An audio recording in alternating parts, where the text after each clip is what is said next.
5 وقت کی نماز جو ہمیں دن میں بار بار رجعت دیتی ہے پروردگار عالم کی طرف، اور ایک دن میں ہم 5 مرتبہ اپنی یادداشت کو تازہ کرتے ہیں اللہ کے نام کے ساتھ اور رجوع کرتے ہیں پروردگار عالم کی طرف اور اپنی بندگی کا اقرار پریکٹیکلی اس کے حضور ثابت کرتے ہیں، اور نماز کا اس سے بڑا کوئی مقصد نہیں ہے۔ اور دوسری بات کہ سال میں چند دن جو ہم کھانے پینے سے بچتے ہیں، روزہ رکھتے ہیں، یہ ایک سسٹم کی پابندی کرتے ہوئے ہم اللہ کو مانتے ہوئے اس کی اوقات کار کی اور طریقہ کار کی پابندی کرتے ہیں۔ خواتین و حضرات، دنیا میں کون سا ایسا سسٹم ہے جسے سب چاہیں گے؟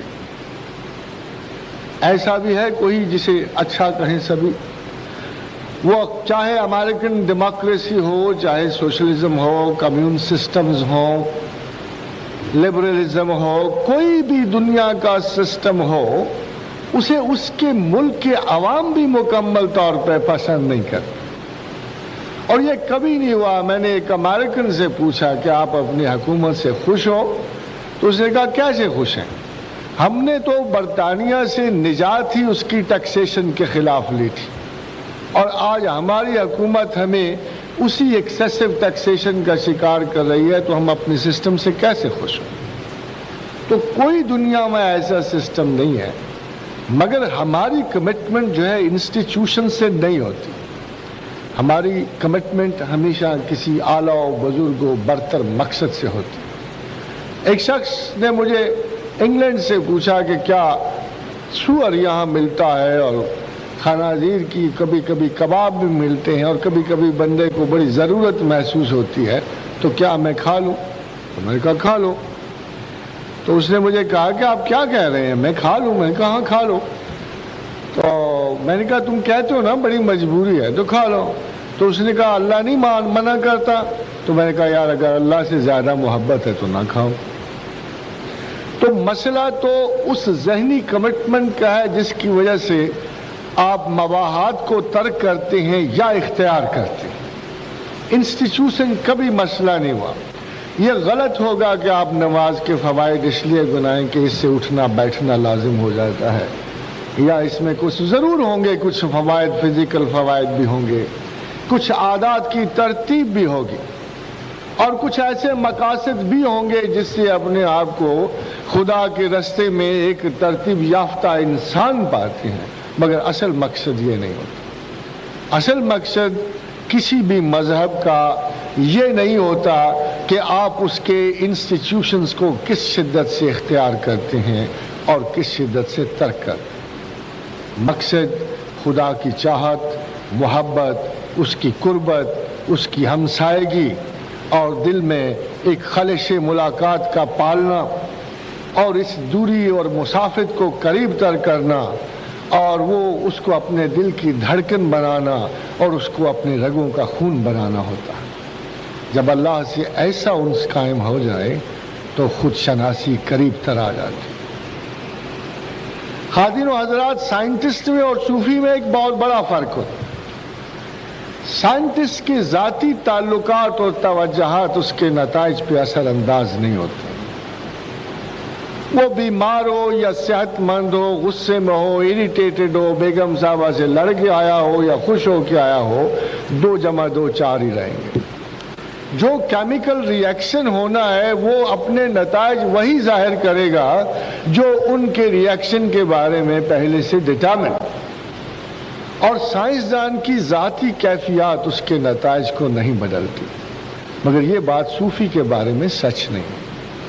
یہ ایک ایسی سوفسٹیکیٹڈ سائنس ہے، خدا کی طلب اور تلاش ایسی سوفسٹیکیٹڈ سائنس ہے، اس میں ذرا سی بھی اگر آپ کی ذات کی آلائش ہو جائے، ذرا سے بھی آپ کا ذاتی تعلق اس میں شامل ہو جائے تو نتائج غلط ہو جاتے ہیں۔ ایک ذرا سے تکبر کی آمیزش آپ کو خدا سے بہت دور لے جاتی ہے۔ ایک ذرا سے تلذذ کی آمیزش آپ کو خدا سے دور لے جاتی ہے۔ آپ چاہے کتنے محبت کرنے والے ہوں، اگر آپ کے ہاتھ میں ویڈنگ والی کینچی نہیں ہے تو آپ کا شعری ذوق آپ کو خدا سے دور لے جاتا ہے.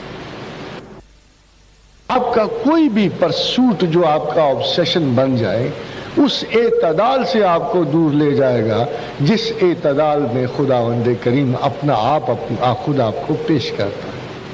تو خود شناسی جو اللہ کے لیے ہو، وہ خود شناسی جس کا مقصد خدا شناسی ہو، اس کا ایک بنیادی اصول ہے، اور وہ بنیادی اصول یہ ہے کہ انسمپیتھیٹک ایویلویشن آف دی سیلف، کہ اس خود شناسی کے لیے جو آپ خدا کے لیے کر رہے ہیں، اپنی ذات سے اور نفس سے ہمدردی بہت بڑا گناہ ہے.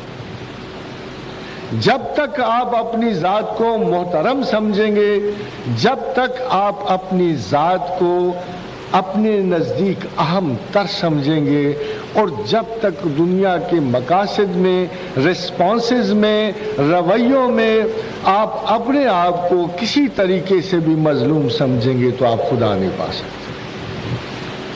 سیلف سمپتھی جو ہے اللہ کے رستے میں سب سے بڑا نفسی جرم ہے. آپ چاہے کتنے بھی سائیکو اینالیسس کر لیں، کوئی بھی نفس کا یہ ظلم جو ہے آپ کو کبھی خدا کے قریب نہیں آنے دے گا. وہ شخص جو سیلف کے ساتھ سمپتھائز کرتا ہے، جو اپنے آپ کو ہمدردی سے ایویلویٹ کرتا ہے، جو اپنے کسی کیلیبر اور کسی کوالٹی پہ تفاخر کا اظہار کرتا ہے، جو زندگی میں کسی مقصد کی پروجیکشن کو اپنی زندگی کے لیے اہم تر سمجھتا ہے، وہ خدا کے قریب نہیں جا سکتا.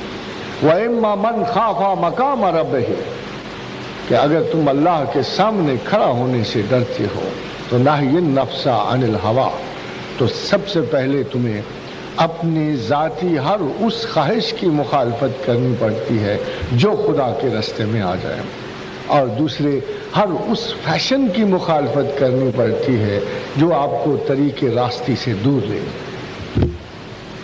یہ وہ انالیسز ہے جس کے لیے آپ کو شب و روز کی جد و جہد کرنی پڑتی، وہ طریقہ کار جس میں آپ اپنے اوپر ایک تھرڈ سیلف کو محیط کرتے. جنرلی لوگوں کے دو سیلف کام کر رہے ہوتے ہیں، ایک وہ جو ترغیب نفس دیتا ہے، اور وہ ایک وہ